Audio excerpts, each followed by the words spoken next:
Now, gold. Gold's a fascinating one. Gold's a wonderful product. Gold is a very important market to be trading this year. Why? Well, because when a central bank tells us that they're going to allow inflation to be hot, they tell us they will start cutting rates before inflation gets to target, and they accept higher levels of inflation. Gold ultimately is a fantastic hedge against that. Okay. And what we've seen ever since, note, ever since we came out in March, and what did Mr. Powell tell us in March? Mr. Powell said to us, we will accept higher inflation and we'll accept only returning inflation to target in 2026. Okay. He effectively sent gold from 2160 up to 2450. Okay. $200 rally. All right. Gold is up 10, 11% this year. It is the best performing, major asset. It's massively outperforming most assets. Okay. So very, very important is to pay attention, particularly tomorrow when Powell talks, because we can see that gold has pulled back. Okay. That pullback has coincided with obviously the market's moving all 6 of those rate cuts out and only pricing in 1 rate cut. So gold is a little bit vulnerable at these levels.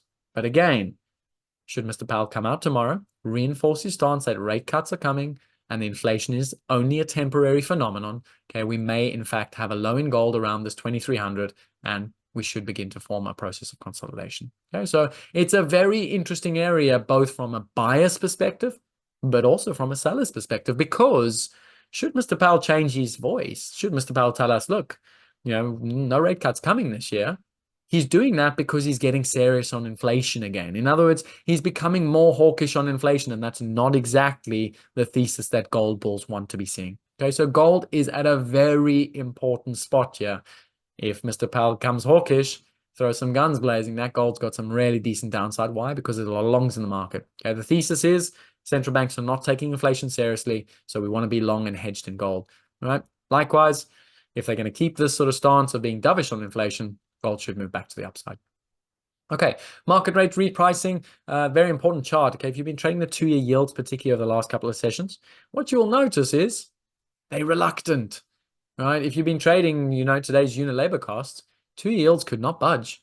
And they could not budge where? At 5%. They just don't want to go up. Why? Well, because at the end of the day, if the Fed told us they think they're going to cut rates this year, why do you want to own 2-year? Okay, it's very sensitive. It's very linked to interest rate expectations. So right now, the 2-year is a very interesting market to trade as well, because if that stance shifts tomorrow, if the Fed says no rate cuts this year, right, it's going to open the door to the 2-year moving back up to last year's highs. And like I said, 2-year moves up. All of a sudden, those money market funds start to attract flows. All of a sudden, money comes out of risk assets as a result. Right, so all of these things are interlinked. Pay attention to the 2-year. Okay, likewise, like I said, no one actually wants to be a buyer of 2-year. You've been trading the price action there's a reluctance. So if Mr. Powell comes out dovish, says, look, we still think we're going to cut this year, it's still seasonal, there is quite a nice washout trade for yields to perhaps come in, take out a few of those very aggressive shorts in terms of price or longs in terms of yield. Okay. And then the Dixie, all right, it's the market that keeps on surging. Why? Well, differentials. ECB says we're cutting in June. That's almost guaranteed. All right, Bank of England, still not confirmed, but ultimately they're going to cut shortly after the ECB. All right, what's the Fed saying? The Fed saying we don't see when we're going to cut, and we're not even sure if we're going to cut this year. Okay, and we can see that ultimately with the DEC Fed Fund futures. We can see how they've priced out all of those rate cuts, and at the same time, that's music to the dollars here. Okay, again, hawkish Powell tomorrow. What's that dollar going to do?